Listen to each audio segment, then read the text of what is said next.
Hola, welcome to Building Conversations with Girls in Civil. We're bringing you conversations on civil engineering, construction, and personal and professional growth to the stories of women shaping the industry.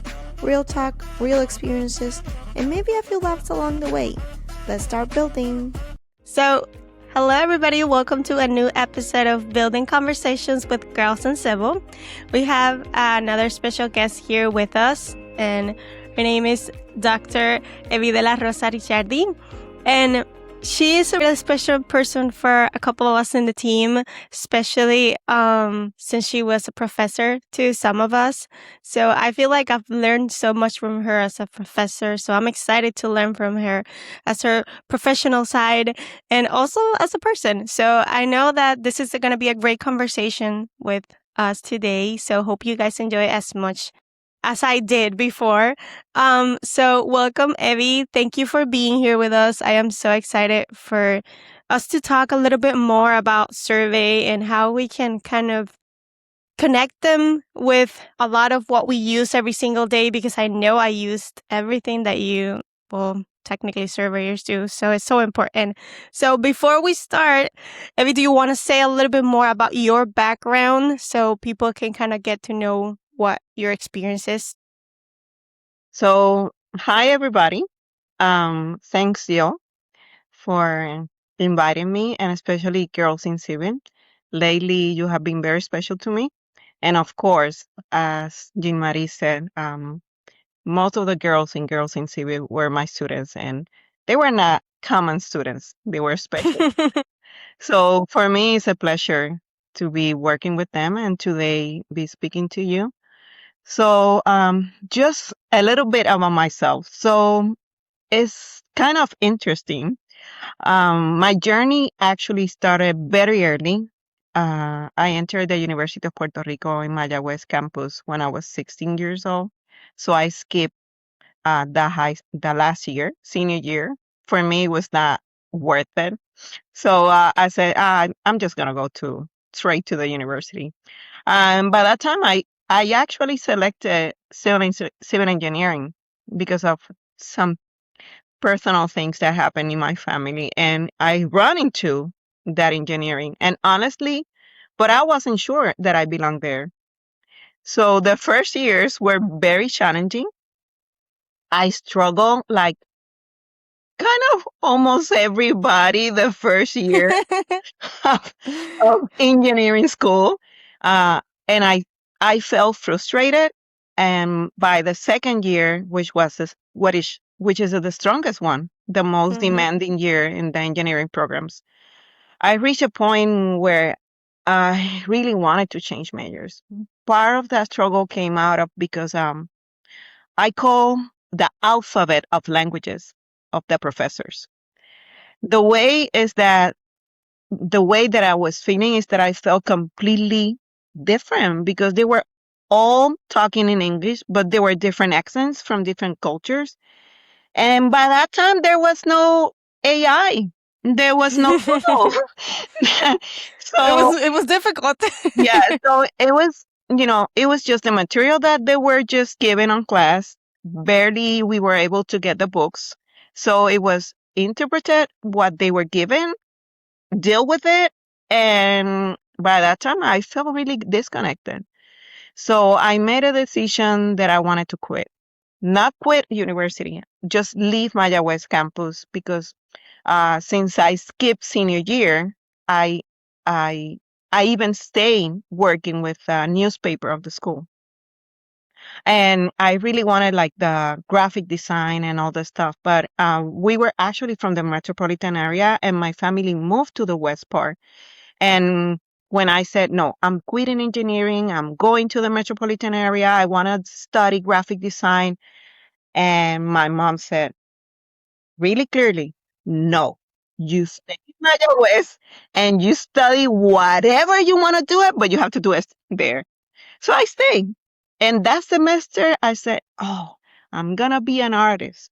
So I took all kinds of classes that I can related to art, except one class that it was dramatics. And that class changed everything while everything else felt uncertain, that class just worked for me, clicked for me because we were outdoors, we were inside. I was looking that I can be on the beach, on court, having human relationship, but at the same time being able to create through the designs of the plats and the maps. So for the first time, I didn't feel lost. I felt aligned, and that's when I discovered surveying was my path. So it was kind of unfamiliar at the beginning, but then I felt so comfortable, and I actually finished the degree. And before finishing the well, while I was studying the bachelor's degree, I got granted like study and work with a professor that she was giving graphics one. So I was the grader, Mm. and she will come to class. I will be grading, and the students will stay, and she will leave. And then all of a sudden, the students will come to me and ask me, and there were like four, five, six, and I said, okay, let me just go to the blackboard because by that time it was blackboard or green board. Yeah. So I went to the board and I start explaining, and I was like la la la la la la la, and then all of a sudden I turn around and the professor was like this, as the oh my Oh. god, I'm really in trouble. And I said, I end up the explanation. I came down and I went to her and I said, I just want to apologize, but I was just doing it because the students were asking me. And she said, oh, you're doing great. So the next day, I went to the room. She got out to the room. She handed in the papers and said, now it's your turn. And she left. So actually, I was Okay. teaching the class. It was about time for her to get retired. Yeah. So I worked for her for like 2 years. And uh, just because of that, the dean of the School of Engineering knew about it, heard about it, that I was teaching and that I was good. So by the time that I was almost ending my bachelor's degree, it was not like today that they have a lot of internships, a lot of programs just to work. You know, by that time you were working somewhere else because you needed to survive and do it. And so the dean asked me, what are you going to do? And I said, I'm not sure. So it was one semester before ending. And he said, don't you want to teach? And I said, well, that might work. So what I have to do? And he explained it to me, what were the benefits of signing with the school. So they actually agree and they grant me full tuition just to go and do the master's. So I did the master's at Purdue University. So I got a geomatics engineering from Purdue University. So I'm a boilermaker too. And after that, I returned to the University of Puerto Rico in Mayagüez, and I taught for some years, got my tenure. And after that, I went to University of Florida. Indiana, it was very cold for me. It was too cold for me. University is beautiful. It's a beautiful Yeah. campus, and I really enjoyed my time in Indiana. But it was too cold for me. So Mhm. at that moment, I had a very nice contact with a professor that was working with land tenure and land administration, specifically on developing countries. So that was a click for me, and that's when I changed to grad school for the PhD at University of Florida. So I'm a Gator. Yeah. It's a nice weather too, a Yeah, nicer it weather. was a nice weather. Although it's north of Florida, and north of Florida, people might think, oh, it's Florida, everything is warm. No, my dear. January or February, it can get 38 because University of Florida is near the swamp. Okay. So it can get a lot of humidity. And Mhm. of course, it's not going to be as cold as the northern states, but it gets cold compared to Puerto Rico. But anyway, I actually survived the weather. For me, it was a pleasure because when I was there, the Gators won section champion on football and football college and basketball and baseball. So they were champions for everything. So we had a very enthusiastic and campus oriented. Mm-hmm. Like everybody was wearing green, green, orange, and blue. Orange. And the three colors are very, very sharp. Popping. Everybody was so it was a great time. So I got my PhD from the University of Florida from the civil engineering and coastal. So my first bachelor's is in land surveying from the University of Puerto Rico Mayagüez campus. The master's is geomatics engineering, and then the PhD is civil engineering and coastal engineering. Um, and then I became a professional licensed surveyor in Puerto Rico. So I've been teaching at the University of Puerto Rico since January of 1996. So although I'm been 30 years teaching, I'm still missing some years to get retired. But actually I enjoy. I think it's one of my pleasures to teach, especially when you have students that they really are starving of learning and Mhm. of creating and making a change. So I enjoy when I have students like that. It's not so great nowadays because AI has been, you know, just being an intruder. Yeah. And Mm-hmm. it's been a shock, how can we deal with, you know, s- just not crossing between what AI does and what Mm-hmm. actually critical thinking does of a student. Yeah. So it's been a nowadays challenge just to teach, but Mm-hmm. we're working on that. And just right after Hurricane Maria, there was a scarcity, a scar. There were scar professionals, and I actually went for volunteering. Maria hit us really bad, Yeah. and although in my, where I live, I was almost 4 months, 90, almost from 90 to 100 days without electricity. Yeah. I said, I need to do something. I'm just gonna go crazy. So they needed volunteers, and I went volunteer just to, do inspections and for free because I wanted to get out of my house, and everything was for free. But I was doing that, and then I think it was two months after there was an order or something that came up and said, well, if you have a bachelor's degree in engineering, we're gonna pay you. And I said, well, I don't have a bachelor's degree. I have a doctoral degree. And they said, no, it has to be a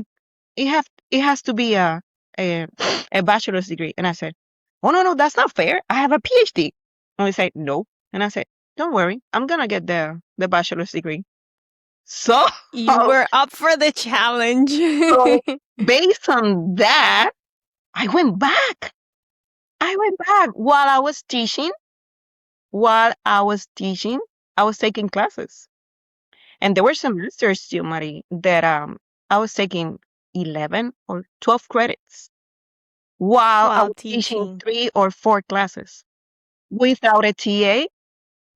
And I did it.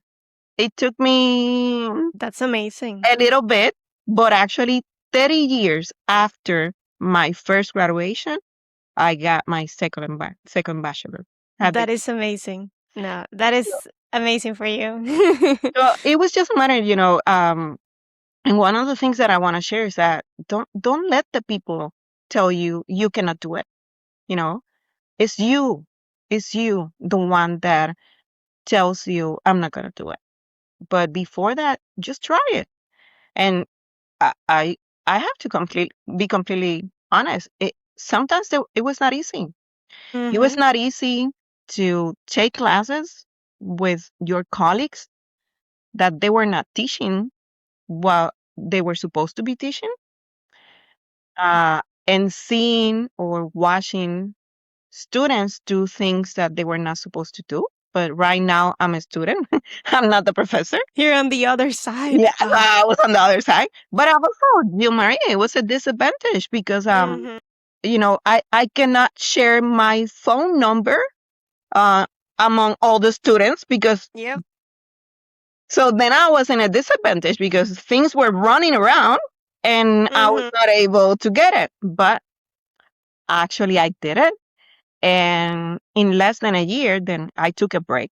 So I spent like 6 weeks, and then after Christmas I said, okay, I need to do the the test. So actually I studied for 6 straight weeks. I took the fundamental of engineering Mhm. and I actually passed. So That's great. I'm also an engineering training. So why I'm sharing all this is not, very humbly. I just want to share it because, the age doesn't mark your step. You are the one that marks whatever you want to do. And I love that. And I feel like our listeners, this is something really important. Like, this is an example of people just doing what they really want to do. It doesn't matter what age, or sometimes some situations, like you were teaching while you were doing a lot of things outside of there too. So I imagine that.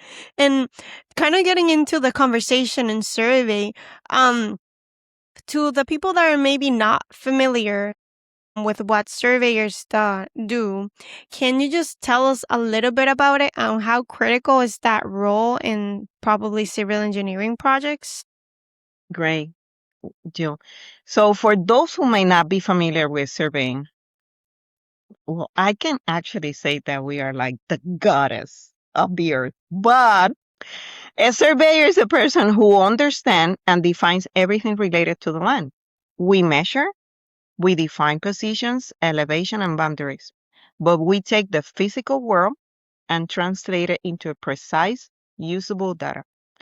So I just want to share with you three different areas because in Puerto Rico and nationwide and continental USA, it might be almost the same. If we go all the way to Europe or we go to Africa or we go to Asia, there are more subdivisions. But basically, with all the complexity, land surveying is the science and practice of determining the relative positions of points on the earth, above the earth, or under the earth. So based on that, we need to measure distances, angles, elevations to define what is boundaries, what is the support for this for design, the guide for construction, but much more in a broader concept that then it turns into geomatics. It integrates what are the subscience, our GPS, global positioning Mm. system, geographic information system, remote sensing, artificial intelligence, data system. So it's not just measuring anymore, it's managing, it's transforming spatial data into knowledge. And then if you go into the surveying engineering as well, everything connects directly into the infrastructure and the development for precise data towards world decisions, meaning roads, meaning bridges, meaning coastal systems, cities, and accuracy becomes action. So what we really do is translate the earth into information, and the information becomes the basis for everything that follows. Wow. It felt like being back in class. So I love that because it's literally, it's taking, it's so important. Like sometimes we don't even understand what goes into doing a lot of the things and how we can even get that information. The different resources you guys have to use to be able to give us the information. So I feel like it's so important. And mostly maybe, do you want to go a little bit more into how do the surveyors and the engineers kind of work together in a project? Yes.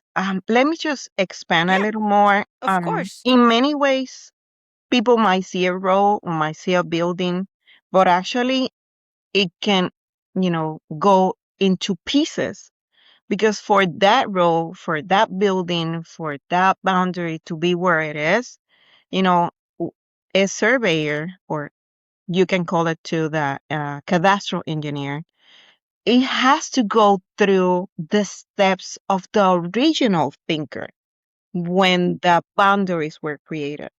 So now the surveyor becomes a forensic investigator because he needs to go back and think about what was done, what they use, how they use it, what was going on.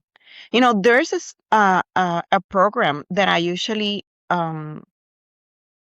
use it for one of my classes, and we can invite the listeners to look for.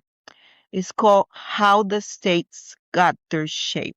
It's a very funny documentary. Like there Okay. are different chapters, and the moderator is so funny and goes through every boundary, or not every, but most of the boundaries in the United States, and explains how the boundaries were created. And actually, people might think, oh, it's a straight line. Dear, it's Mhm. not a straight line. No. Maybe there were, agreements like we can have more coal, or we can have more gold, or the road or the railroad can go this way. So then the limits were changed. And if everything was clear and turned into a history, everything will be great. But most of the things are not written down. So now the surveyors needs to start doing forensics and start doing research and going to one office and going to the other and think what was used, what was done in order to get what is reality. So actually, we are the foundation before the foundation. So just to Wow. answer your question, No, you're good. I feel like a lot of our listeners are probably really interested now into what surveyors do. So I love that. yeah, I just came back from the FIG Congress. So it's the Federation International Geometrists. So it's the worldwide association of geometrists, of surveyors, and it was in South Africa. And actually, in most of the commissions and the working groups, we were discussing scarcity of land surveyors and how we are not getting enough people to study land surveying. And even worse, there's a decrease on the professors because we are getting retired. There's nobody that is getting into, the faculty positions. So um, hopefully this program helps or inspires somebody to go through. And the funny part, Jean Marie, is that in Greece there's an increase. In China there, Interesting. but everywhere else we were discussing worldwide, the profession of land surveying is decreasing. And it's just a matter that we need to create,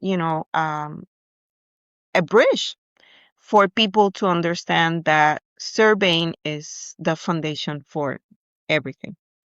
So based on that, I want to answer your question. Yes, of course. So there might be, I think that people will have a lot of misunderstanding of what really happens in a project. And people might think that surveying is just happens, at the beginning before everything starts and then we go out. Actually, it's not that. A surveyor has to be there before any project is done or is even think, uh, Yeah. just to get everything that is over there. So, and then after the design is done, then we have to be there monitoring, uh, um, establishing the definition of the geospatial positions of everything that has been designed. So all details needs to be gathered previously, during, and after. Because when the project or the infrastructure is done, then the surveyor still needs to recover everything that Mhm. was built. Because not always there's always an intention, but it's not always constructed, or you know everything is not done the way it was thought to be. So when something really important happens, surveyors becomes the magicians. Yeah. It is literally like I feel like I can't do anything. My job doesn't work if I don't have a surveyor giving me the information that I need. And how crazy it is, like if there's one point that's different, everything else just Changes. falls into Yeah. exactly. I'm like, wow. So Yeah. it literally makes sense when you say like a magician because it's literally all connected and it's just like, okay, you go out there, you do what you need to do, and then you come back to me and you give me everything that I need. I I totally believe that every abstract design or everything that engineers think or architects think, the surveyors are the ones that become reality. Oh, it's just an inspiration, but I It think is. that the design or the everything that you have on paper or in the monitor, we are the ones that actually step up on the field and let you, make it reality Yeah. to go back. So And the yeah, no, process, go for it. the process for me will be feel, design, feel, adjustment, refinement. And everything goes into a process that it doesn't matter, a licensed surveyor might need to be thinking about that all the time. Everything that you get today, tomorrow is gonna change because if you're building an infrastructure, there's changes everywhere. And Mhm. beyond that technical aspect, I believe that the real success of any project, it has to be the management of the human relationships. Because projects don't succeed just because of good data or good design. They succeed because people know how to work together, and that requires being wise in how we communicate, respectful for each expertise, and above all, deciding in an ethical way. That's So I amazing. needed to point out that because for Yeah. me it's very important. When you do things, don't don't go with what the people say, or if your boss tells you to do that, or if the client tells you I need to do this. You need to have the responsibility to speak up and say that doesn't align. Yeah.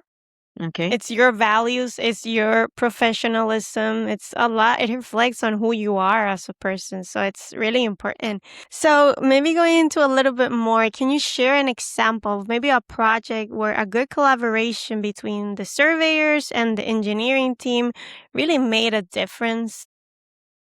Yes, absolutely. Jill, I need to share this. Actually, most of the works that I do is with coastal coastal land boundaries. So it's what we call maritime and terrestrial zone. So I was just establishing that boundary in for a client, but the purpose is that he was gonna expand his home. So there was the design engineer, and he needed a certain area, and he was counting on the area that it was not defined by my delimitation. So actually, when I did my plat, I discussed it with the client, and I said, "Well, your boundary is right here." Hmm. And the design engineers approached to me and said, "No, it needs to be over here because then the design would not be able to fulfill." And I said, "No, no, no, no, it cannot be happening to me."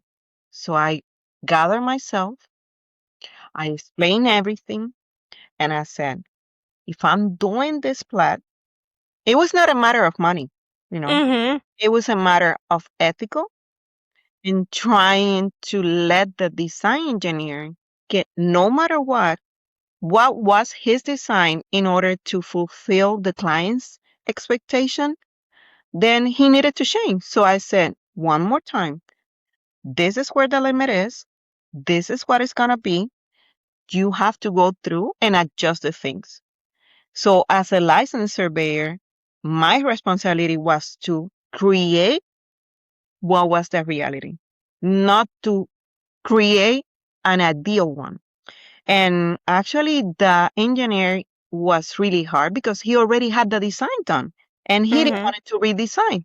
And it was not Mm. my fault. So I Yeah. had to sit down, explain everything. And because of the role that I was playing, I said, this is what it is. And you need to work it out. And at the end, the client actually perceived what was right and Mhm. asked the engineer to redesign.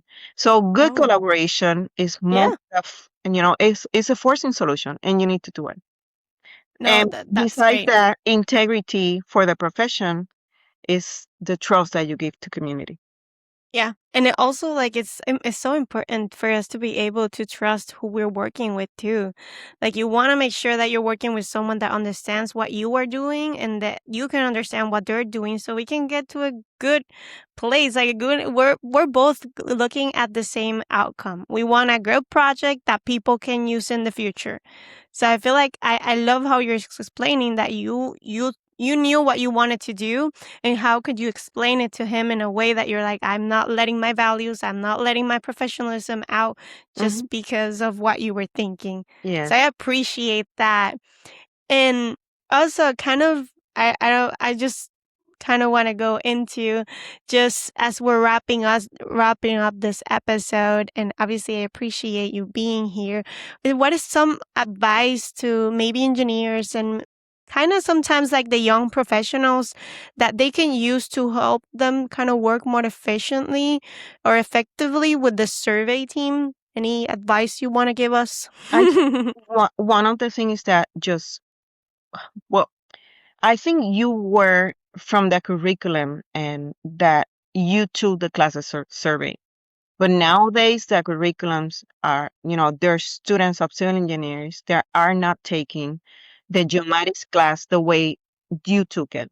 So Mhm. nowadays, they are just getting into, the overview or just the reading of maps. So they don't actually go through the what you did. So go Mhm. feel and actually getting a value of what the surveyor does. Yes. So if an engineer, hasn't been through the process of geomatics or a land surveyor, please, please value that it's not just data what the land Mhm. surveyor is giving you. It's giving you more than that position because without any data that the land surveyor will give you, you won't be able to make it real. What I was telling about the magician. Yeah. So one advice is that if you don't know, ask, you know, because it's totally true. Not everybody knows about everything. You might have, I actually encourage everybody to get knowledge almost on everything. You don't have to be an expert, but just learn of what's going on. It will help Mhm. you out. And at the same time, conversations, agreement will be much better. And if you It don't is. understand something, just let the other person know. We are not gods. And Mhm. actually, when you start working in a company, um, you are, you're expected to know a lot of things, but others, you are not. So it's a maturity when you ask somebody, I can understand up to here. Can you explain what do you mean? And then, agreements can come up and decisions in a responsible way might have a better outcome. That's what I actually a good collaboration is is is a force or is a forcing solution to finding Mhm. the right way or the right judgment and actually based on integrity and truth and trust. And I hope the listeners are really getting this information because I feel like it's really important for us to kind of gather that we don't need to know it all, but we need to be able to say, well, I don't know it, as you mentioned, but Yes. can you explain it to me? Mm-hmm. We're humans. We're all humans. We're Mm-hmm. all in the same position in different ways. And I know that people are just sometimes prefer, okay, let me explain it to you. Then Mm-hmm. you just do whatever you think it is and then come back and it's more chaos. Because I've been through some projects that it's just like, just because I didn't ask, they didn't know what I wanted to do, or I didn't know what they wanted to do, and then the outcome is not what we wanted. So yeah. Yeah, and just one advice for the young Mm-hmm. professionals, even is surveying or if it's engineering, no matter what, you're expected when you start working, you're expected to know a lot of things, but they know that you don't know everything. But the thing is that you need to let them know. You need to let them trust you. And at the same time, you need to show that you can be trusted. I Mhm. appreciate that so much. Yeah. Yeah. So I want to thank the girls in civil. Of course. No, And we are so excited. We're so excited for you to be here. And also, you kind of want to talk about the Women in Survey yes, team too? so I want to actually, Jill, thanks a lot. Yep, But of I want course. to appreciate Girls in Civil because you have been supporting our initiatives lately on the last year on Women in Survey in Puerto Rico. So I'm the founder and executive chair. We are 15 women in survey in Puerto Rico uh, that belong to the or part of the Professional College of Land Surveyors, of Engineers and Land Surveyors of Puerto Rico. But in our group, um, I have women that have graduated and they're working in the United States and they are surveyors over there, but not surveyors in Puerto Rico. And actually, also, we have students. So the organization, what does is creating bridges between who are studying now, who with the ones that graduated and the ones are, towards the professional. And based on that, we have around 85 women. And so it's a matter of giving empowerment, security, a space to discuss and bring solutions, because we have particularities on our jobs, on our situations. We are not just women. We are Mm-hmm. not just land surveyors. We are caregivers. We are moms. We are daughters. We are sisters. We are students. And we have a lot of things, and it's not to discriminate, but most of the time, that's a road we have been given since we are little. And Mm-hmm. we think that we are used to do that, and that we Yeah. have to do that, but it's just a matter that we have to become reality. So based on that, I'm really grateful that Girls in Civil, we have been growing up this last year together, Yes. and we look forward because there are going to be more activities that now is going Mm-hmm. to go worldwide. That So is hopefully, amazing. hopefully we can do later Yes. another program like this with Mm-hmm. girls that are gonna be surveying or even engineering, but in Africa, in Asia, Oh, or in yes. Italy. So let's look forward to do that sometime during the end of the year 2026 or early 2027. That is so amazing. We're so happy and excited. You guys are always welcome here to share what you guys are doing. So if you guys haven't followed them, follow them on Instagram, and you can reach out to them. I know that they will be gladly trying to help you as much as they can. And also, again, thank you, Evie, for being here. I hope you guys enjoyed this so much as I did, and you gather a lot of the information that she was sharing with us. So, thank you, and I'll see you guys on the next episode. Bye.